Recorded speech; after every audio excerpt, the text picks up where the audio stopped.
Hey everybody, this is the final video in the Voices from the Killing Jar, Trauma, and the Composer Vocalist series. In this video we're talking about Kate Soper and her piece Voices from the Killing Jar.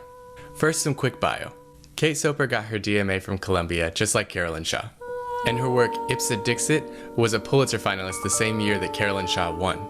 Here's Kate Soper doing her thing, and then talking about the dilemma of being both the composer and the vocalist. When he says, go away and don't come back, you are hurt by the words, even though you know he does not mean what the words say.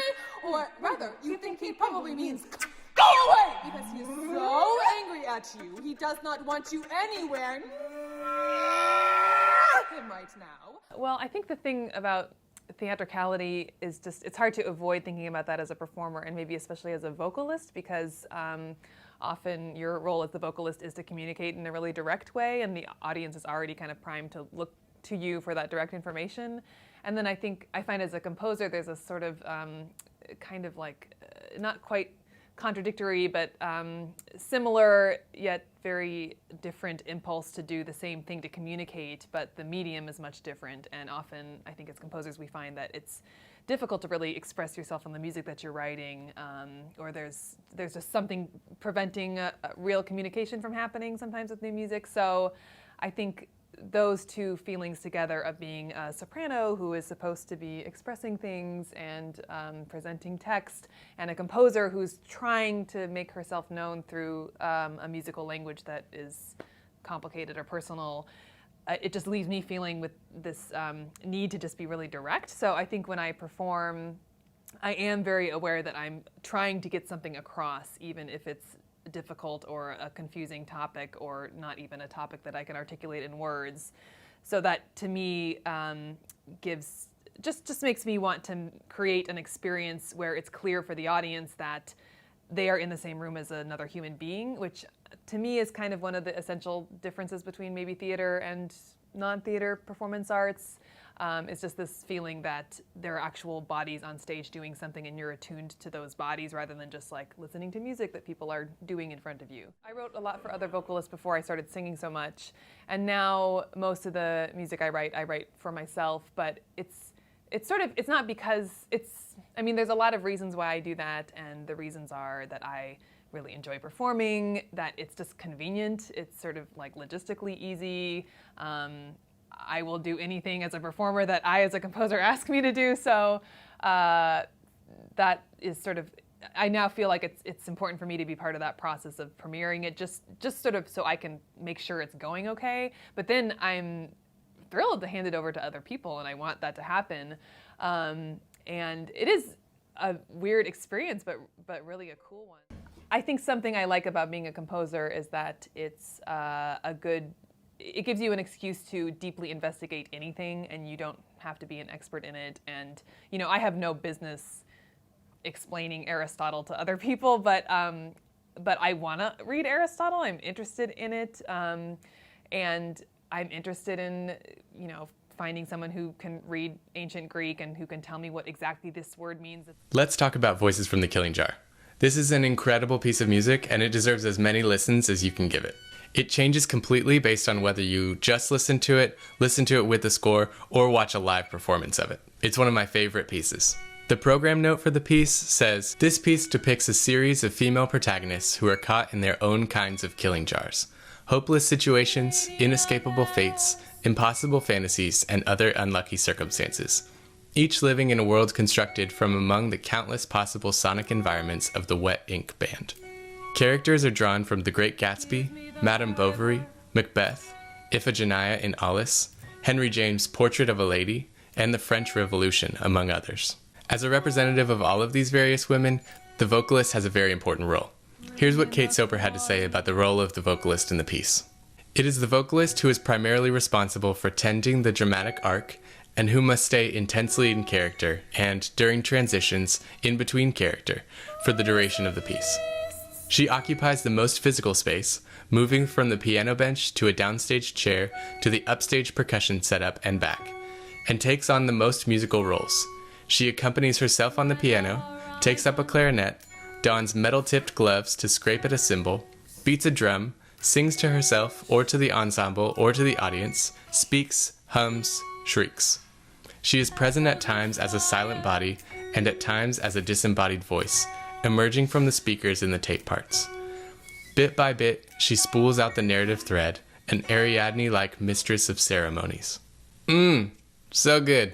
The program notes that Kate Soper wrote for the piece are also super beautiful, so I'll be reading those as we go through our analysis of the piece. In this analysis, I'm relying heavily on Kate Soper's own dissertation for Columbia, where she analyzed this work. I've linked to the full document below. This piece is a richly postmodern work. Soper says, Voices from the Killing Jar is an idiosyncratic work whose overall aesthetic character is difficult to pin down. The pitch choices range from completely triadic to non-tonal but harmonically suggestive to deliberately dissonant, while its rhythmic organization varies from metered and pulsed to patterned but unpredictable to erratic and free. I'll try to touch on each of the movements here, but for the sake of time, we'll have to focus on just a few of them in depth, although all of them are incredible and worthy of analysis. Here's Kate Soper's program note for the first movement. In Prelude Me Kasahara, the titular 16-year-old of Haruki Murakami's wind-up bird chronicle speculates on the true nature of the force underlying human existence, admitting its influence on her to commit acts of violence and cruelty. The piece opens with a 10-second triangle roll, after which the A section begins. The A section consists of a series of unfinished sentences as the protagonist grapples with the violence she senses within herself. The range of the melody slowly expands outward from a central point, emphasizing consonant intervals like thirds. The B section in this ABA form is largely static, with most of the ensemble holding just one pitch as the protagonist seeks peace. The electronics are introduced for the first time in the B section, where that one pitch is timbrally altered and adjusted and manipulated by live electronic events. The return to the A section signifies the main character's continued struggle, the vocal range continuing to expand drastically. But the chord from the B section continues to linger in the electronics, utilizing max MSP, until the soprano leaps to meet the note, and it disappears. Even from this first movement, the influence of other composer vocalists is apparent. Think back to Not I by Agatha Zubo. The theatrical, extended vocal technique-laden language is a part of a long tradition of composer vocalists. There's even a video of Kate Soper performing Agatha Zubel's incredible piece, Cascando. The most interesting part of the second movement is the beginning, which consists of 3 quotes from Richard Browning's My Last Duchess, based on Henry James's The Portrait of a Lady, showing the heroine's descent into marital bondage and despair. The whole movement uses pre-recorded spoken text, with the actual soprano playing a clarinet throughout the whole movement. The third movement might be my favorite. There is so much going on. Here's the program note. Palalalia is the pathological repetition of a word or phrase. In Palalalia Iphigenia, Clytemnestra broods on the murder of her daughter Iphigenia. She sends a prayer for bloodshed to Artemis, goddess of the hunt, instructions to Iphigenia in Hades, and a grim warning to her absent husband Agamemnon. The A section is a looping, repetitive passage based on the overtone series of a china cymbal used in the pre-recorded electronics. The soprano also plays a china cymbal throughout the movement. Soper also utilized the overtone series of her own voice singing the word Iphigenia. F-sharp 4 was a prominent pitch in the harmonic spectra of the china cymbal, so the overtone series of F-sharp is also prominent. To my ear, it seems to share some space with Peter Maxwell Davies' 8 Songs for a Mad King. Here's an excerpt from that piece.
And here's a discussion of that piece with relevant connections to our topic. How would you describe this piece? Because it's a bit of a one-off. It is an opera, it's music theatre, it's iconoclastic, all these terms you could use about it. I think it's a very truthful piece. It's a piece that deals with emotion. It deals with a man who is troubled and yet understands on times what he's going through. So challenged, but it's something which is very satisfying. The way that the piece it started in a way was from a combination of artists. Yes. In particular, Roy Hart, vocal artist, and Peter Maxwell Davies, composer. Roy was an extraordinary artist who had developed a new vocal technique. He could sing across 6 octaves, the entire range of a piano. He developed a school of vocal techniques, which still exists today. Yes. Max, I think, was intrigued by this. But what was more important was that he had an idea of looking into trauma and the way that this kind of vocal work could display or explore or express trauma. Yeah. And one of the things they talked about was the trauma of war, the sounds that victims of war injuries would make, screaming in pain. Yeah. And Roy Hart was, I think, interested in taking that a step further. So the combination of Roy Hart and Maxwell Davies somehow allowed them to make the step to write a piece that was utterly unique. There's a relationship between the extended techniques of the pieces, the use of voice to depict trauma, the inability to classify the quasi-opera theatric work, the doomed or mad royal archetype, and the performance art elements implicit in both works. There may also be a connection with Hans Abrahamsson's Schnee, which you can check out on your own time. The recapitulation of the A section contains the deconstruction of the word Iphigenia down to just its vowels. Remember that deconstruction is an important postmodern concept. This piece shows the influence of spectralism on Kate Soper's compositional thought. The most important element of the 4th movement is its use of repetition. During the 4 tableaus of the movement, the instrumentalists play repeated gestures out of time from one another. In fact, Soper says that repeated instrumental gestures, loops, and refrains are a prominent thread in this piece, which is an obvious connection to the looping of previous composer-vocalists we've discussed. The 5th movement, Mad Scene Emma Bovary, a look into the seething mind of the irrepressible Madame Bovary, depicts a scene in Gustave Flaubert's novel in which she is thrown into delusional raptures during a night at the opera. This movement is in 2 sections. The first section consists of short loops of tonal material, and in the second section, those loops are grafted onto a Mozart opera. Soper states that the repetition serves to emphasize the artificiality of the emotions being enacted, and in so doing stays true to the character.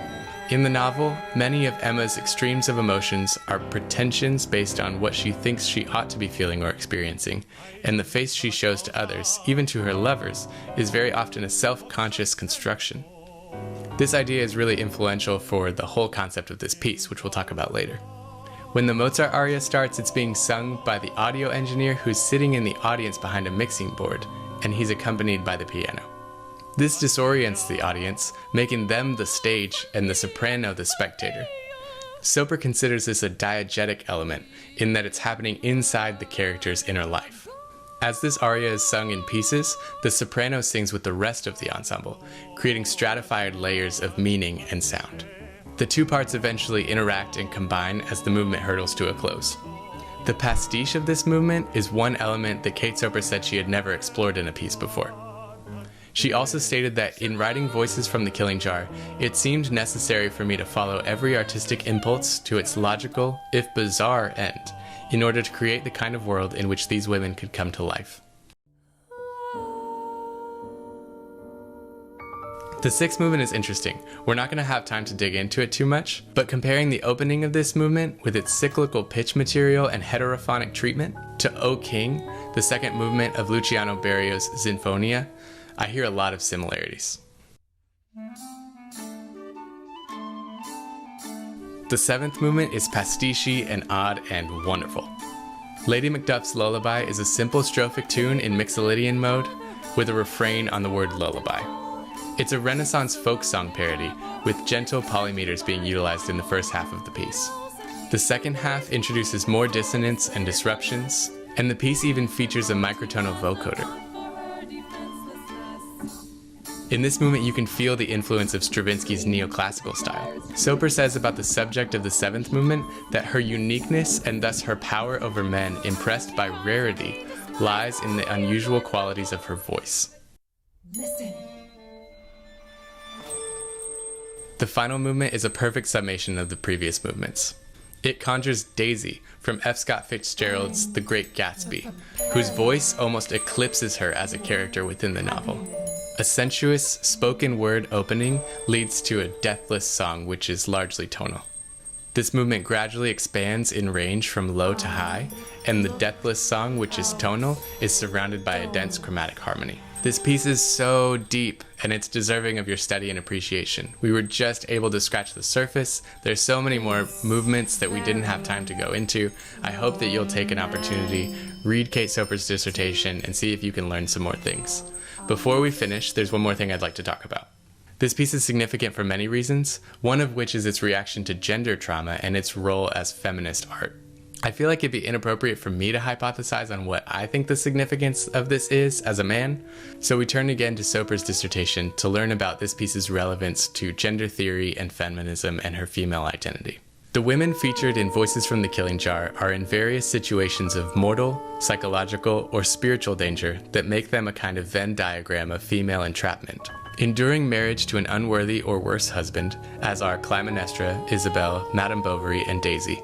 Suffocating from the infuriating uselessness of being an adolescent girl, as do May Kasahara, Lucille, and Isabel, or immobilized in a powerless position that prevents them from acting in self-defense, as are Isabel, Lucille, and Lady Macduff. There are aspects of their circumstances, personalities, actions, or behavior with which I strongly identify, and which seem to me to speak to a specifically female experience. In playing their roles, I interact with them in a deeper and more meaningful way than in reading their stories. Judith Butler, in Performative Acts and Gender Constitution, unveils what was to become an enormously influential theory of gender as a socially constructed performance. To be a female composer, in my experience, is to be constantly putting on an act. In order to win confidences and friendships, and to avoid sexist rumors, one must occupy the non-threatening, non-suggestive position of one of the guys.